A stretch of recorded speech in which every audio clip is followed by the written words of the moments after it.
मला सांगा IVF कधीही कुठल्याही वयात करता येतं का त्याला एक एज लिमिट आहे? सो IVF लीगली हं. तुम्हाला करण्यासाठी वय 50च्या पुढे नाही करू शकत तुम्ही.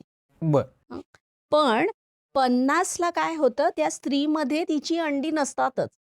तिला म्हणजे मेनोपॉज येऊन गेलेला असतो युजुअली त्यावेळेला, किंवा जरी आलेला नसेल तरी ती अंड्यांची संख्या किंवा त्याची जी क्वालिटी आहे ते कमी खूपच झालेली खराब असते. झालेली असते. मग त्यावेळेला दुसऱ्या स्त्रीचं अंड वापरून, तिच्या नवऱ्याचे शुक्राणू वापरून गर्भ तयार केला जातो आणि तो गर्भ मग त्या स्त्रीच्या गर्भकोशाच्या आत सोडला जातो. हं. सो 50व्या वयापर्यंत तुम्हाला IVF लीगली करता येतं.